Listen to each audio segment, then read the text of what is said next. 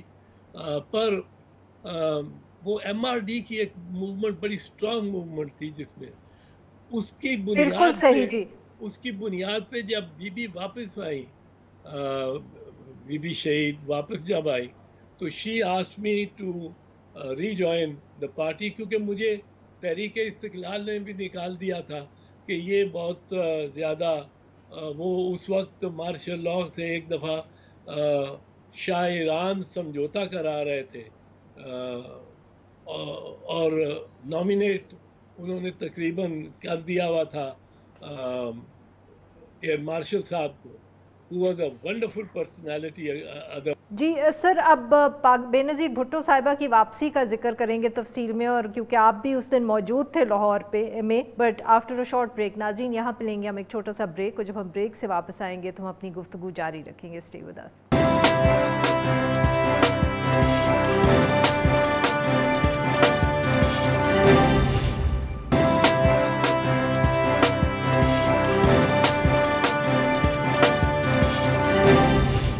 Welcome back ناظرین. ہم گفتگو کر رہے ہیں چودھری اعتزاز احسن سے، اور ہم ان سے بات کر رہے ہیں ان کی زندگی پہ، سیاسی کریئر پہ، اور جو پاکستان کی تاریخ ہے.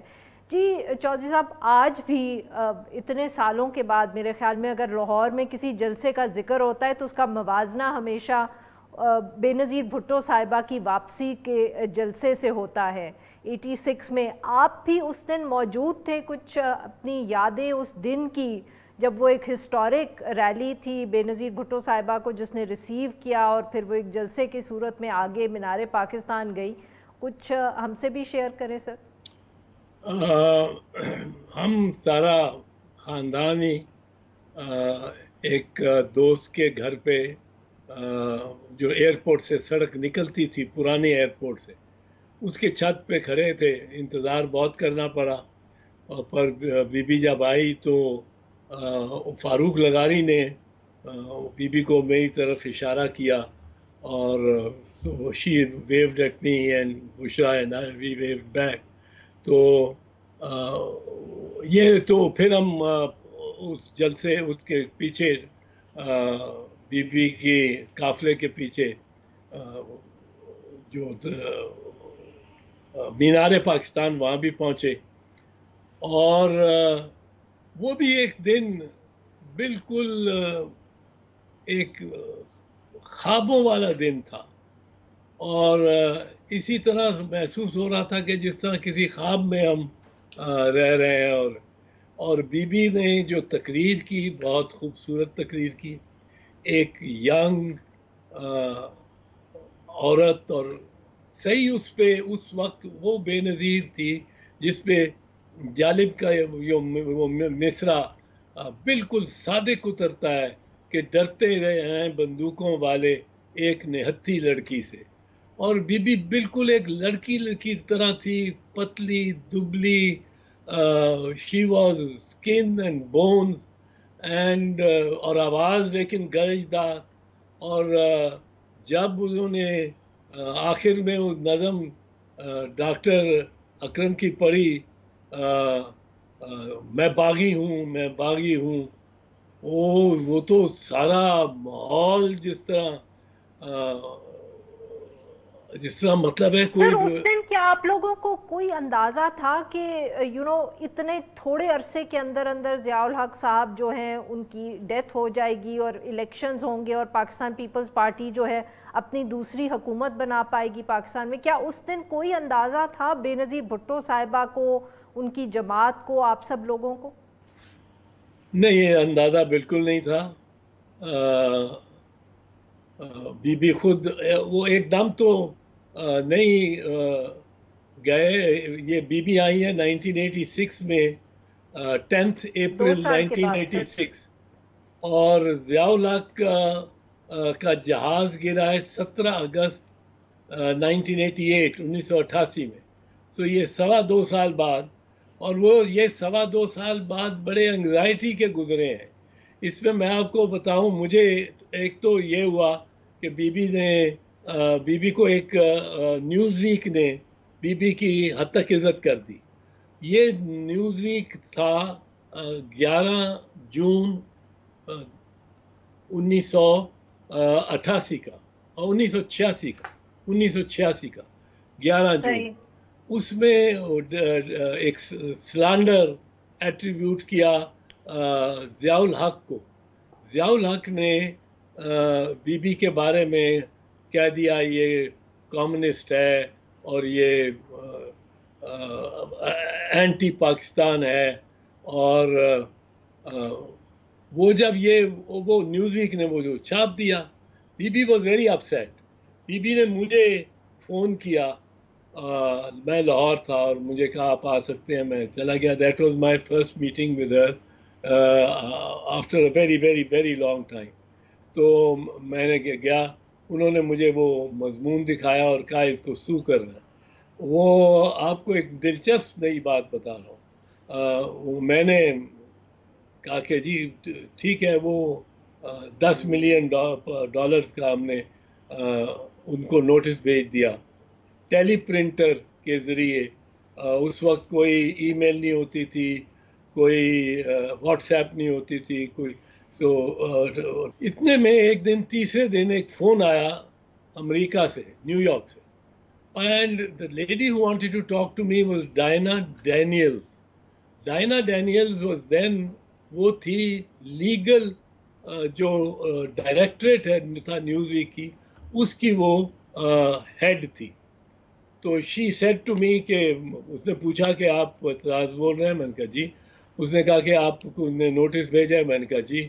کہنے لگے آپ کا کیا خیال ہے, آپ کو کوئی ملے گا, پیسہ ملے گا ہم سے, آپ سو کر سکتے ہیں نیوز ویک کو, اور نیوز ویک کی ایک طاقت ہے, ایک پاور ہے, اور آپ ایک سمجھتے ہیں کہ یوں ہی مل جاتے ہیں پیسے, یہ تو ہم نے جو لکھا ہے ٹھیک لکھا ہے.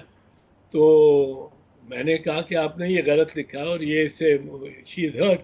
تو ڈائنا کہنے لگی مجھے کہ آپ پھر کرتے رہیں. میں نے کہا ایک چیز میں آپ کو بتا دوں, I will let you have your own jury. تم کوئی جوری لے لو, وائٹ, بلیک, اسپینش, میکسیکن, جو مرضی جوری لے لو, 12 کے 12. I will not object to any, but my client is going to win this case. تو مجھے کہنے لگی کہ how are you there so confident. میں کہا my client is a young woman, ایک نوجوان عورت ہے جو جس کے باپ کو ایک ڈکٹیٹر, فرعونی ڈکٹیٹر نے مارا ہے, قتل کیا ہے, شہید کیا ہے. نمبر 3, وہ اس کے باوجود وہ جمہوریت لانے کے لیے اپنے ملک واپس آنا چاہ رہے, آ گئی ہے, اور جمہوریت لانے کے لیے. اور اس کے ساتھ ساتھ وہ ریڈکلف, ہارورڈ, آکسفورڈ کی پڑھی ہوئی ہے, انگریزی آپ سے بہتر بولتی ہے, اور جوری کو سیٹسفائی کرنا اس کا کام ہے. اور جوری اتنی, آپ کی کوئی جوری اتنی اٹریکٹیو اور پرسنبل ملزم یا مدعی کے خلاف نہیں جا سکتی. جب میں نے یہ کہا تو مجھے کہنے لگی کہ can I call you back in 1 hour. میں نے کہا پلیز ڈو. کہنے لگی کہ I will have to discuss something with the board. 1 گھنٹے بعد اس کا فون آیا, اس نے بٹن ایک دبایا. میں اس وقت واقف نہیں تھا کہ یہ کانفرنس کال کیا ہوتی ہے, اب تو آئی فون ہر کسی فون پہ ہے.